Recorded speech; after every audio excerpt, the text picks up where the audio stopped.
If you're an active real estate investor and you've ever negotiated the purchase price down $50,000 in escrow, think you've just saved money, I want to show you a better method. There's a different play that your lender usually will let you make, and most investors don't even know it exists, and it keeps your leverage exactly where it should be while cutting your cash to close way more than the price drop ever could. I'm Aidan, and I've funded hundreds of millions of dollars in hard money loans for real estate investors across the country. I see this exact mistake every single week. Borrowers come to us proud because they negotiated their purchase price down by some big number, and they have no idea that they just left tens of thousands of dollars on the table.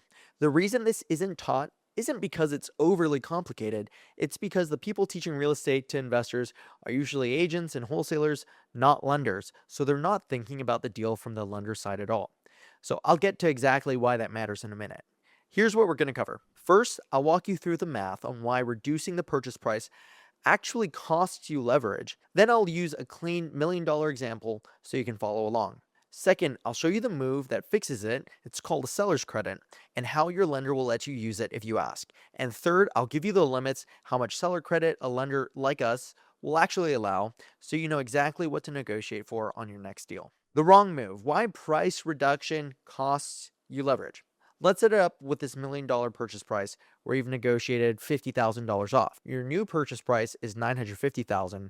The lender lends 90% loan to value on the new base, and loan to value, or LTV, is just the percentage of your purchase price or as is value the lender finances. 90% of $950,000 works out to be an $855,000 loan. Your equity injection, that's the cash you actually bring to the closing table at closing, is $95,000 plus your closing costs. Compare that before the negotiation. Your loan was going to be $900,000 because that's 90% of $1 million. By negotiating $50,000 off, your loan dropped by $45,000 and your equity injection dropped by only $5,000. What's really happening is that most of the $50,000 you've saved went toward reducing your loan amount instead of reducing the cash you have to bring to the table. You lowered your leverage instead of lowering your cash out of pocket. That's the opposite of what you really wanted. The lender wins, the seller takes a hit, and you barely move the needle on your cash position. So let's go look at the right move, which is the seller credit. Same setup, $1 million purchase price with $50,000 of negotiating room. The different move is to keep the purchase price at $1 million and take a $50,000 seller credit at closing. The lender still lends 90% loan to value on the full $1 million. That's a $900,000 loan. That $50,000 credit applies directly to your closing costs at the table. Your equity injection is now $100,000, but the $50,000 credit hits your closing cost side, which means your effective cash to close drops significantly.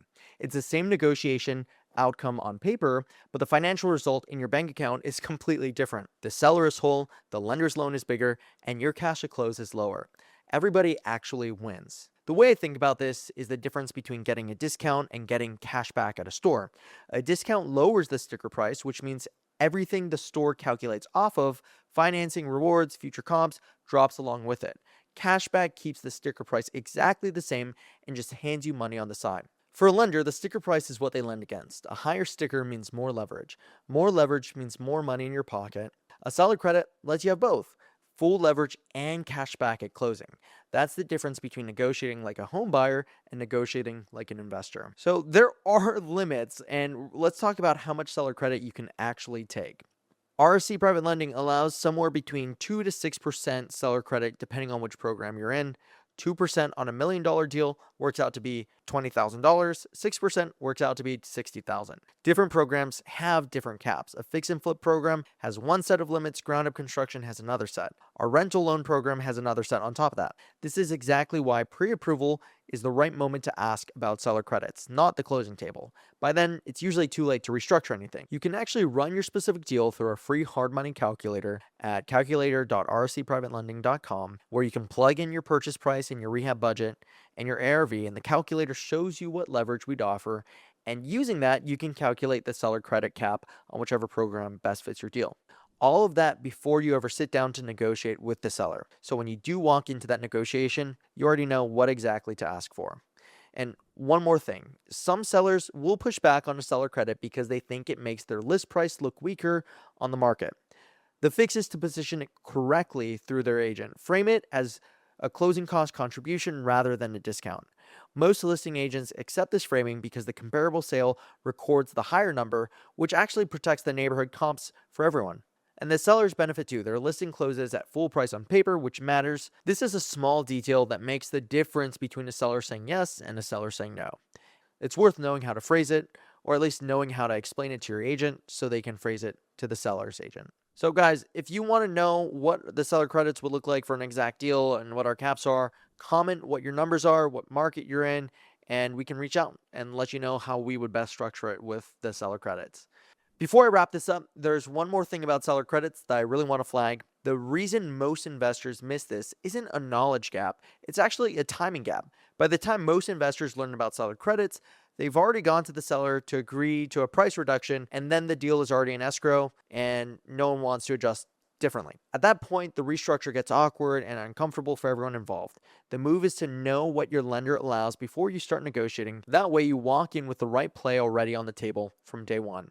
Even if your next deal isn't the one where you end up using seller credits, the principle here applies to every part of the real estate transaction. The way you structure a number matters as much as the number itself. And the investors who win consistently are the ones who think about both sides of the closing statement instead of just the headline price. So if you want to see what seller credit your current deal qualifies for, click the link down below and run it through the calculator. And if you want to see the other moves I see investors miss inside their term sheets, the fine print that's actually costing them real money, click the video on the screen now. Until next time, have a great day.